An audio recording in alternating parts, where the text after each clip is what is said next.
Okay, Sarah, Orchard, how are you there? Do you want to kick us off? Because I can't find anyone from Sky.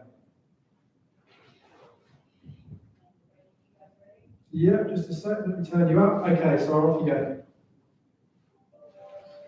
A very good evening to you, Warren. Commiserations. You said in the build-up that you really wanted a workout, you wanted a more physical game. Is that what you got this evening? Yeah, absolutely. It's definitely one that we needed. I think we will take a lot out of tonight, and it'd be good for us sort of building in the next 10 days for that first test. So, in fairness to South Africa, they started well. They were very physical at the breakdown, and we came to terms with that. So proud of the boys coming from 17-3 down.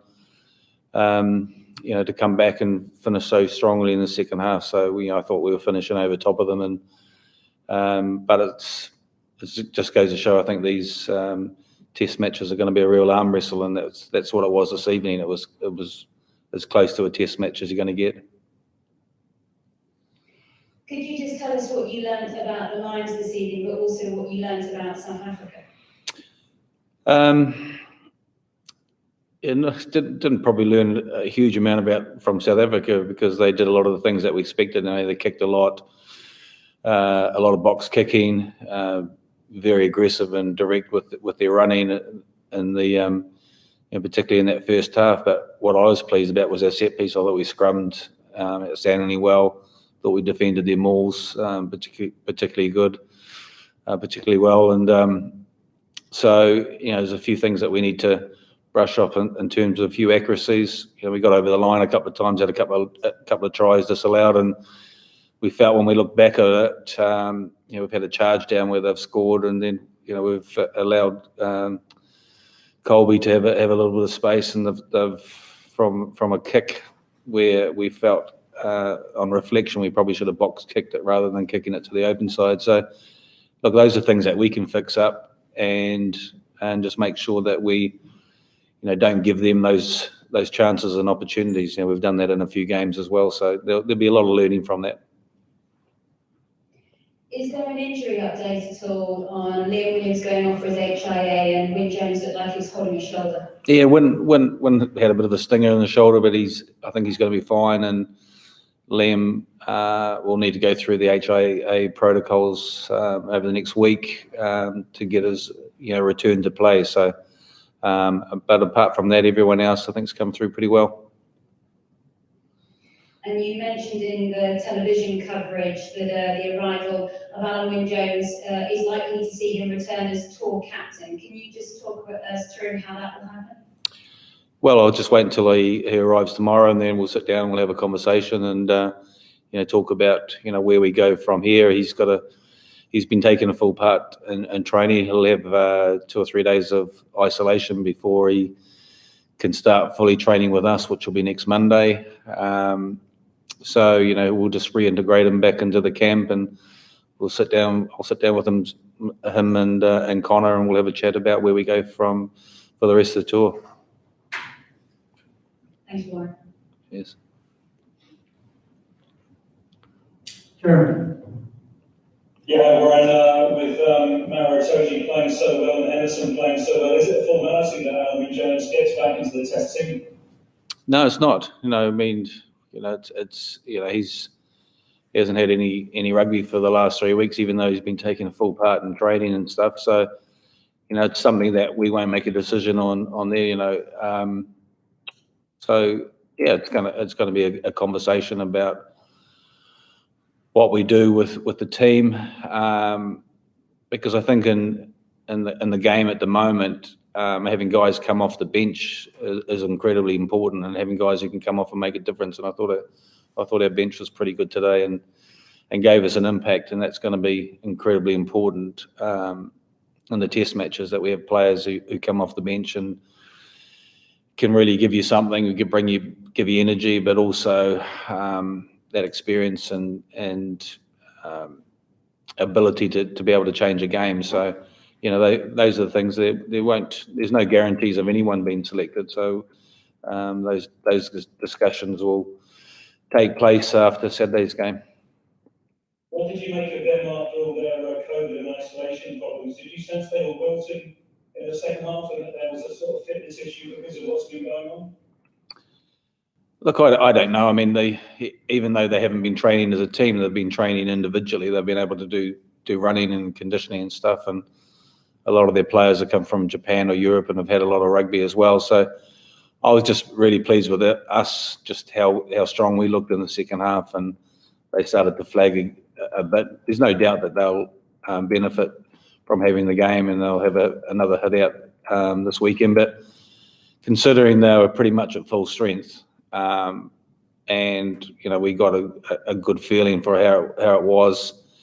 We needed that tough hit out, and the players are pretty bullish in the change rooms. I feel pretty confident that we can handle whatever they throw at us going forward, and we definitely will improve. We'll have to do a little bit of work at the breakdown area. We need to start a bit better than we did today. But as we got into the game, coming from behind, I thought we looked pretty strong and finished strong. And even that second to last scrum, scrummaging, pushing them back, I thought we were very unlucky not to get a penalty from that situation as well. So, I thought we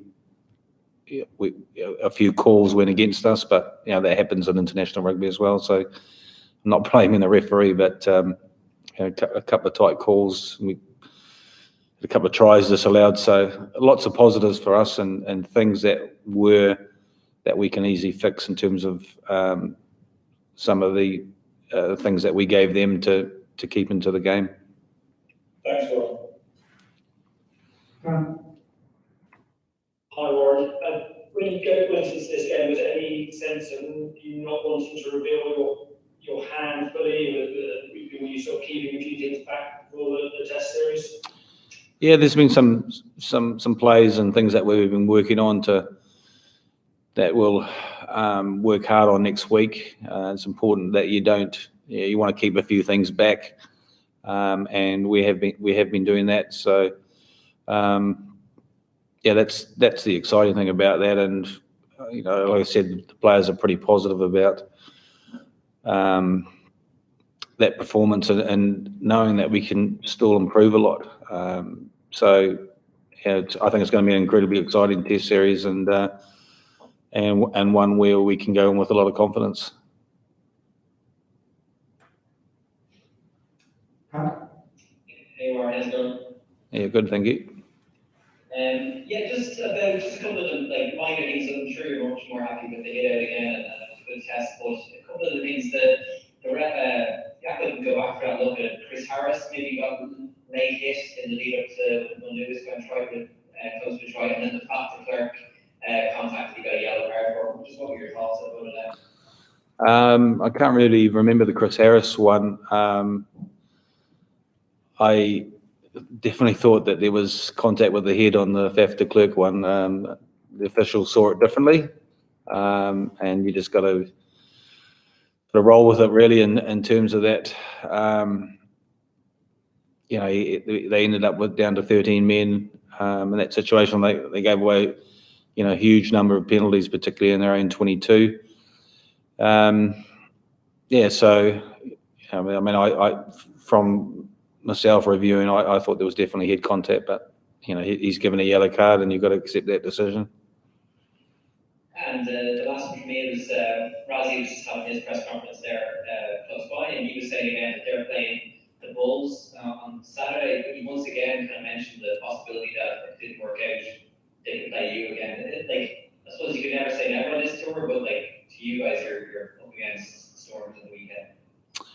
Yeah, I think I'd hate to see the game against the Stormers lost from our perspective, because those Stormers players, they get sort of a once in a lifetime opportunity to play against the Lions, and for that game to be taken away from them would be incredibly disappointing. I think the Bulls must be disappointed that they lost the game as well. So we really want to fulfil that fixture, and I think we would have got a lot more out of tonight than potentially South Africa. So I'm pretty comfortable with fulfilling that fixture, and then us being able to work over the next sort of 10 days or so.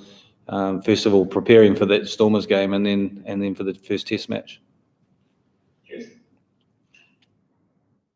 Warren. Can I ask about Connor, how he led the week, how he led in-game and decisions that maybe you made when you were down 13, sorry, when they were down 13 men, tapping those penalties right over the scrums, and also, if you don't bring Alan Wynne back in next week to start, how comfortable will you be having Connor captain the team again in that test series against them? Yeah, no, I was happy with the players and the decisions, and I think the fact that we decided to tap and go, we just wanted to work on that element of our game in terms of that physicality. Is something that we can use as an option from an attacking perspective, and I thought we were pretty unlucky just before half time that we didn't have a try awarded. That the referee had given a try for his on-field decision was a try, and it was overturned by the TMO. So, I thought we were pretty. If that had been awarded, it would have been 100% the right decision. And you've got to back the players out there to make the right calls and the right decisions. And I thought, he did a really good job during the week in terms of leading the side. And I was very, very happy with the way he did that, and I'm pretty happy with his performance also. Were you surprised to see Matthew Rasmus running around the pitch as a water boy? It's a little bit interesting, yeah. So you won't see me doing that, but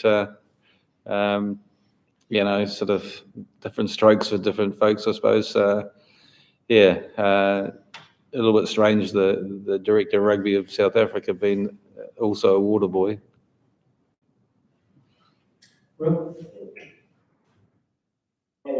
After that, we pretty much played the best playable Springboks team, albeit then called the A team. Do you have a clearer picture in your mind about test selection, or is it more muddled now?